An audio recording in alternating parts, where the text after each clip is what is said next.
Shalom adik-adik sekolah minggu. Apa kabarnya hari ini? Luar biasa. Yes. Terima kasih untuk Tuhan kita. Karena Tuhan kita sungguh baik kepada kita. Diberikan kesehatan. Sehingga kita bisa memuji, memuliakan nama Tuhan. Tapi walaupun kita beribadah secara online. Tapi tidak mengurangi sukacita kita untuk memuji nama Tuhan. Sekarang Tante undang adik untuk bangkit berdiri. Kita akan bersorak-sorak untuk Tuhan kita dengan lagu yang pertama, Dengar Dia Panggil Nama Saya. Lagu yang kedua, Sungguh Ku Bangga Bapa. Lagu yang ketiga, Setia-setialah. Dan lagu keempat, Jalan Serta Yesus. Sekarang apakah adik-adik sudah siap untuk memuji muliakan nama Tuhan? Tentunya sudah siap. Ayo kita bernyanyi dengan lagu yang pertama, Dengar Dia Panggil Nama Saya.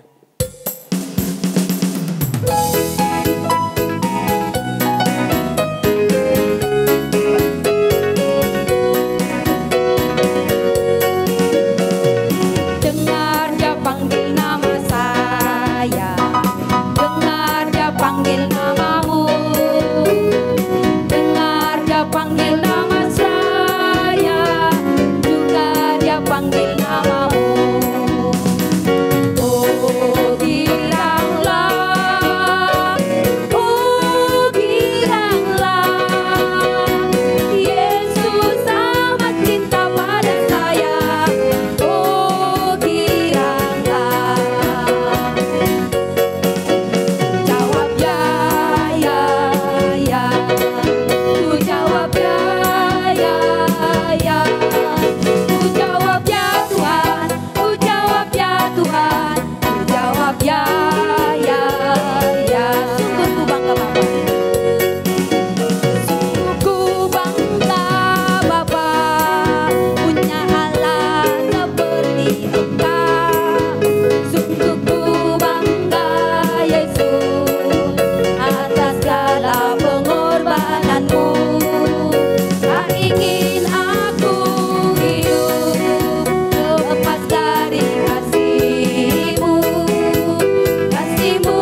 Kita akan memulai ibadah kita. Sekarang Tante persilakan adik-adik untuk duduk kembali. Kita akan memuliakan nama Tuhan dengan lagu Bapa Engkau Baik.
Adik-adik sekolah minggu, sekarang kita akan memulai ibadah.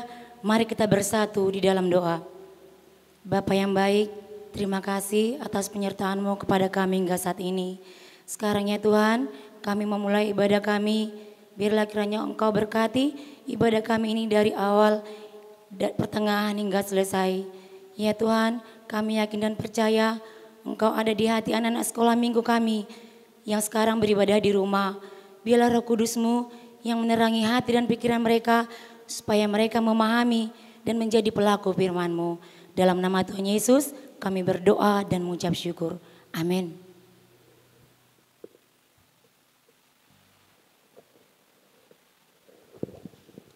Kita bernyanyi dari nyanyian rohani 565.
Dengan nama Allah Bapa dan nama anaknya Tuhan Yesus Kristus dan nama Roh Kudus yang menjadikan langit dan bumi.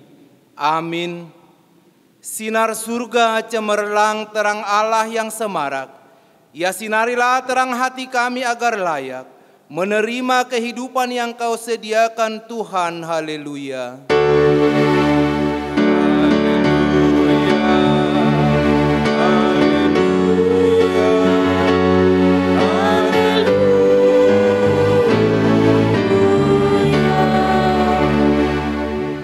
Marilah kita sama-sama berdoa. Ya Allah, Ya Allah, kasihanilah kami, kasihanilah kami, orang yang berdosa ini. orang yang berdosa ini. Amin. Amin. Nah, adik-adik sekolah minggu, sekarang kita akan mendengarkan ayat hafalan minggu yang lalu. Shalom teman-teman, perkenalkan nama saya Triana Burulum Banturuan. Saya dari WIK Judea. Saya akan membacakan ayat hafalan minggu lalu tertulis di Efesus 5 ayat 17. Sebab itu janganlah kamu bodoh, tetapi usahakanlah supaya kamu mengerti kehendak Allah. Amin. Nah, sekarang kita akan mendengarkan ayat hafalan untuk minggu ini, yaitu dari Roma 12 ayat 2. Janganlah kamu menjadi serupa dengan dunia ini, tetapi berubahlah oleh pembaharuan budimu, sehingga kamu dapat membedakan manakah kehendak Allah, apa yang baik, yang berkenan kepada Allah, dan yang sempurna. Nah, adik-adik sekolah minggu, kita akan mendengarkan firman Tuhan. Mari kita bernyanyi dari lagu nomor 443 ayat 1.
Kita berdoa. Damai sejahtera Allah Bapa yang melampaui segala akal, itulah yang memelihara hati dan pikiranmu di dalam Kristus Yesus Tuhan kita. Amin. Shalom adik-adik sekalian, selamat hari Minggu. Jumpa lagi bersama dengan Inang pada minggu hari ini. Nah, adik-adik sekalian, kita mau disapa firman Tuhan nih yang tertulis di dalam kitab Kejadian pasal 41 ayat 46 sampai dengan ayatnya yang ke-57. Cukup panjang, tapi masing-masing kita boleh dengar Inang baca ya, dan masing-masing kita boleh baca Alkitab kita di rumah. Demikian firman Tuhan. Yusuf berumur 30 tahun ketika ia menghadap Firaun, raja Mesir itu. Maka pergilah Yusuf dari depan Firaun, lalu dikelilinginya seluruh tanah Mesir. Tanah itu mengeluarkan hasil bertumpuk-tumpuk dalam ke-7 tahun kelimpahan itu. Maka Yusuf mengumpulkan segala bahan makanan ke-7 tahun kelimpahan yang ada di tanah Mesir, lalu disimpannya di kota-kota. Hasil daerah sekitar tiap-tiap kota disimpan di dalam kota itu. Demikianlah Yusuf menimbun gandum seperti pasir di laut, sangat banyak, sehingga orang berhenti menghitungnya, karena memang tidak terhitung. Sebelum datang tahun kelaparan itu, lahirlah bagi Yusuf 2 orang anak laki-laki, yang dilahirkan oleh Asnat, anak Potifera, imam di On. Yusuf memberi nama Manasye kepada anak sulungnya itu sebab katanya, Allah telah membuat aku lupa sama sekali kepada kesukaranku dan kepada rumah bapakku. Dan kepada anaknya yang kedua diberinya nama Efraim, sebab katanya, Allah membuat aku mendapat anak dalam negeri kesengsaraanku. Setelah lewat ke-7 tahun kelimpahan yang ada di tanah Mesir itu, mulailah datang 7 tahun kelaparan, seperti yang telah dikatakan Yusuf, dalam segala negeri ada kelaparan, tetapi di seluruh negeri Mesir ada roti. Ketika seluruh negeri Mesir menderita kelaparan dan rakyat berteriak meminta roti kepada Firaun, berkatalah Firaun kepada semua orang Mesir, pergilah kepada Yusuf, perbuatlah apa yang akan dikatakannya kepadamu. Kelaparan itu merajalela di seluruh bumi. Maka Yusuf membuka segala lumbung dan menjual gandum kepada orang Mesir, sebab makin hebat kelaparan itu di tanah Mesir. Juga dari seluruh bumi datanglah orang ke Mesir untuk membeli gandum dari Yusuf, sebab hebat kelaparan itu di seluruh bumi. Demikian firman Tuhan. Nah, adik-adik sekalian, cerita ini pasti adik-adik sudah pada tahu, ya kan? Bagaimana Yusuf boleh memecahkan apa itu? Persoalan kelaparan yang ada di tanah Mesir. Tapi untuk lebih jelasnya lagi, Inang akan sajikan dalam video berikut ini. Kita tonton bersama-sama ya adik-adik sekalian. Ini dia videonya. Setelah lewat 2 tahun lamanya, bermimpilah Fir'aun. Tampaklah dari sungai Nil itu keluar 7 ekor lembu yang indah bangunnya dan gemuk badannya, lalu memakan rumput yang di tepi sungai itu. Kemudian tampaklah juga 7 ekor lembu yang lain yang keluar dari dalam sungai Nil itu. Lembu-lembu yang buruk bangunnya dan kurus badannya itu memakan ke-7 ekor lembu yang indah bangunnya dan gemuk itu. Lalu terjagalah Fir'aun. Setelah itu tertidur pulalah ia dan bermimpi kedua kalinya. Tampak timbul dari satu tangkai 7 bulir gandum yang bernas dan baik. Tetapi kemudian tampaklah juga tumbuh 7 bulir gandum yang kurus dan layu oleh angin timur. Bulir yang kurus itu menelan ke-7 bulir yang bernas dan berisi tadi. Lalu terjagalah Fir'aun. Pada waktu pagi, gelisahlah hatinya. Lalu disuruhnyalah memanggil semua ahli dan semua orang berilmu di Mesir.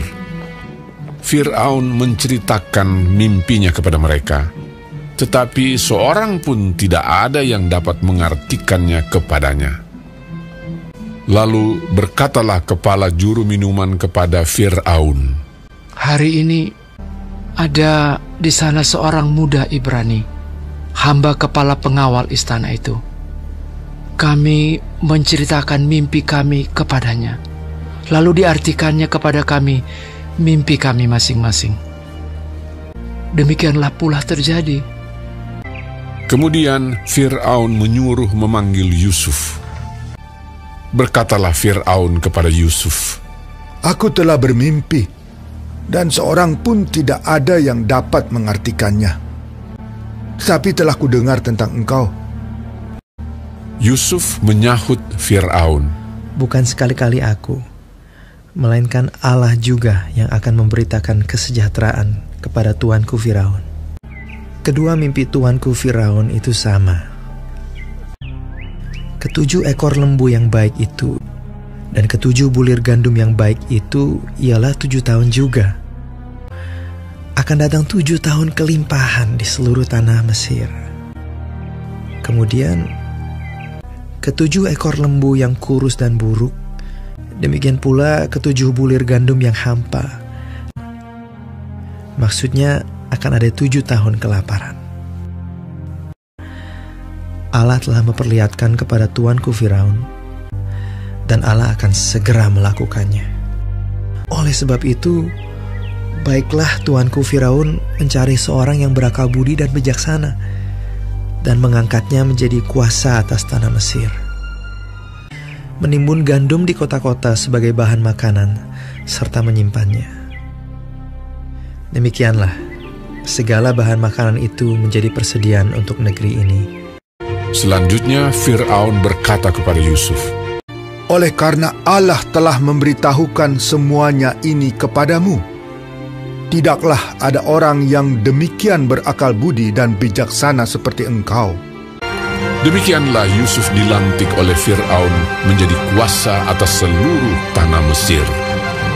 Yusuf berumur 30 tahun ketika ia menghadap Fir'aun, raja Mesir itu. Maka Yusuf mengumpulkan segala bahan makanan ke-7 tahun kelimpahan yang ada di tanah Mesir. Yusuf menimbun gandum seperti pasir di laut, sangat banyak. Demikianlah Yusuf muncul sebagai kuasa. Nah, adik-adik sekalian, kita sudah melihat bahwa ternyata ketika itu ada bahaya kelaparan di tanah Mesir selama berapa tahun adik-adik? 7 tahun. Dan sebelum bahaya kelaparan itu ternyata ada masa kelimpahan selama 7 tahun. Adik-adik sekalian, Yusuf ini adalah salah satu tokoh di dalam Alkitab kita yang memiliki perencanaan masa depan yang begitu baik. Dia punya rencana dan rencananya itu ternyata memberikan berkat bagi orang banyak. Adik-adik sekalian, selama masa kelimpahan di tanah Mesir, Yusuf tidak katakan, udah makan aja semuanya, habiskan aja. Ternyata tidak. Atau selama masa kelimpahan di Mesir, Yusuf tidak katakan, udah berpoya-poya aja, kan kau udah banyak gandummu. Udah habis-habiskan aja. Yusuf tidak katakan demikian. Ternyata Yusuf punya sebuah rencana. Dia berpikir demikian adik-adik. Wah, ini Mesir berkelimpahan 7 tahun. Dan dia punya perencanaan selama 7 tahun itu ternyata Yusuf menyimpan gandum itu di sebuah lumbung. Jadi lumbung itu adik-adik adalah tempat di mana gandum itu disimpan. Makanan pokok mereka adalah gandum. Kalau kita di Indonesia makanan pokoknya apa? Beras yang dimasak menjadi nasi begitu. Nah, Yusuf ini luar biasa adik-adik. Dia memiliki perencanaan masa depan yang baik. Dia berpikir kalau dia harus menyimpan gandum ini, jangan-jangan ini yang mau kita lihat adik-adik. Dan ini yang kita mau pelajari dari Yusuf. Dia memberikan sebuah contoh kepada kita untuk mempersiapkan ke masa depan. Dan ternyata benar adik-adik, 7 tahun kelimpahan, terjadi lagi 7 tahun kelaparan. Tetapi selama 7 tahun kelaparan ini tidak ada yang tidak mendapatkan gandum. Luar biasa ya adik-adik, Yusuf ini ya, dia punya perencanaan yang baik di masa depan. Oh iya ya, Inang jadi teringat. Ada loh satu hewan yang juga punya perencanaan yang baik. Iya kan adik-adik? Hewan apa ya? Apakah hewan gajah? Tidak. Monkey? Juga tidak. Apa ya adik-adik? Hewan apa ya? ada yang boleh bantu Inang enggak untuk menyebutkan satu nama hewan? Apa? Adalah hewan? Iya, hewan semut. Badannya kecil tapi dia punya pemikiran yang besar. Pemikirannya melebihi badannya. Apa yang dilakukan oleh semut adik-adik? Semut ambil makanan sebelum musim kemarau datang. Dan ketika itu datang, enak aja kan adik-adik? Semutnya tinggal di dalam sebuah lubang di dalam tanah. Dia ambil. Sebab persediaan makanannya sudah banyak yang dia sediakan ketika dia masih bisa. Luar biasa adik-adik. Kita boleh belajar dari Yusuf, kita boleh belajar dari seekor semut. Nah, adik-adik punya sebuah rencana enggak? Ayo, siapa yang Natal ini berencana membeli baju baru? Siapa yang Natal ini mau berencana membeli sepatu baru? Atau siapa yang berencana tahun depan ketika masa sekolah tahun ajaran baru mau beli tas baru? Adik-adik sekalian, mulai dari sekarang direncanakan agar itu boleh terrealisasi. Dengan apa adik-adik?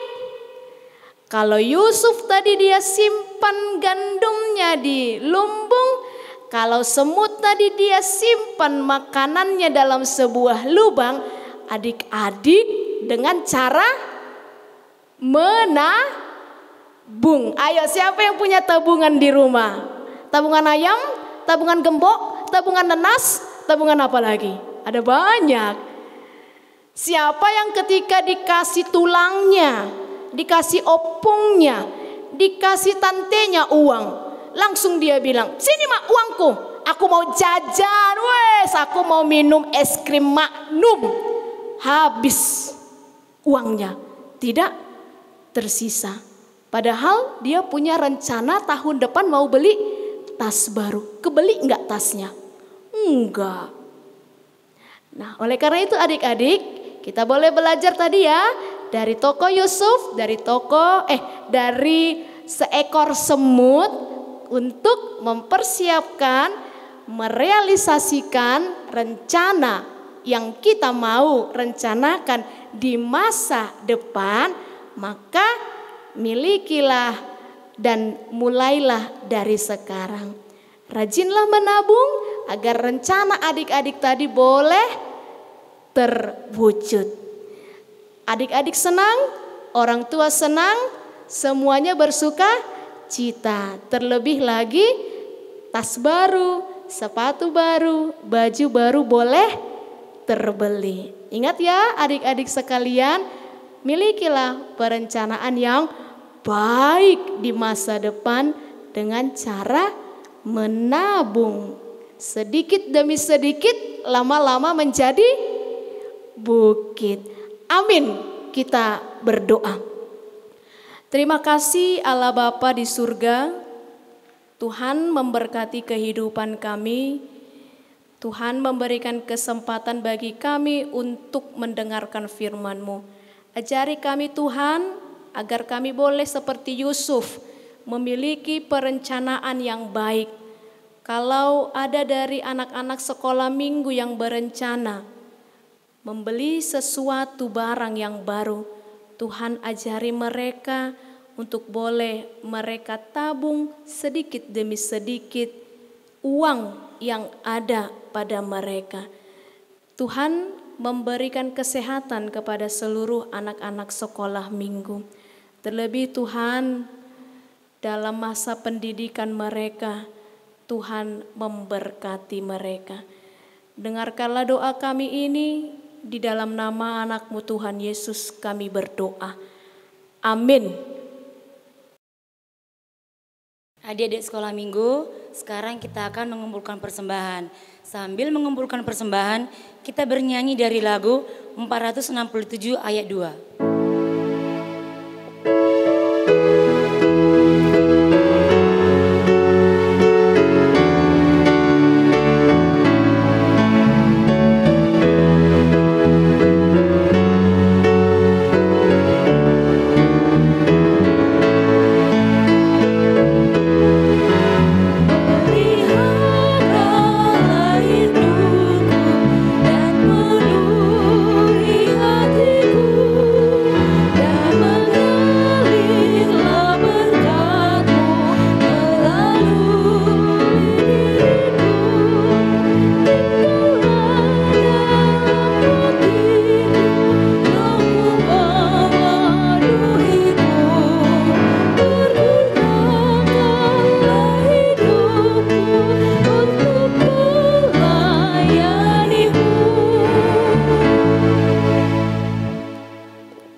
Kita berdoa.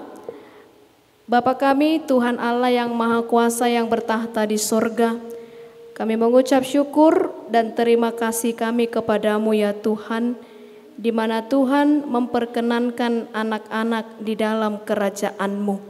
Di sini kami menyampaikan persembahan kami, kiranya Tuhan menerimanya untuk kemuliaan nama-Mu. Amin.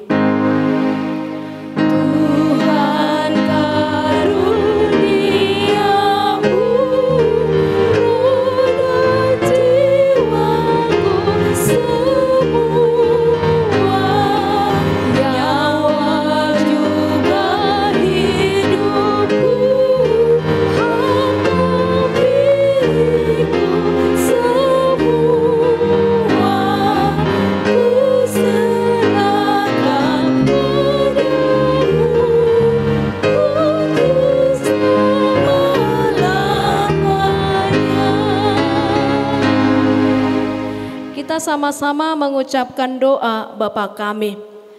Bapa kami yang di sorga, dikuduskanlah namamu, datanglah kerajaan-Mu, jadilah kehendak-Mu di bumi seperti di surga. Berikanlah kami pada hari ini makanan kami yang secukupnya, dan ampunilah kami akan kesalahan kami, seperti kami juga mengampuni orang yang bersalah kepada kami. Dan janganlah membawa kami ke dalam pencobaan, tetapi lepaskanlah kami daripada yang jahat. Karena Engkau yang mempunyai kerajaan dan kuasa dan kemuliaan sampai selama-lamanya. Amin.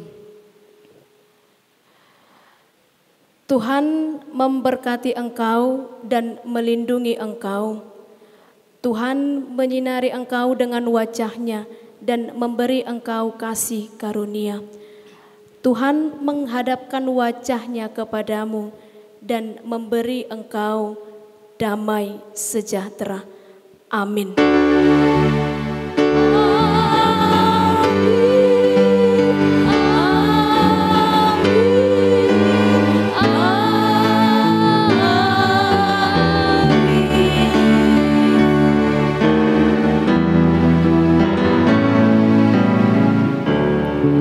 Selamat hari Minggu adik-adik sekalian. Tuhan Yesus memberkati. Shalom.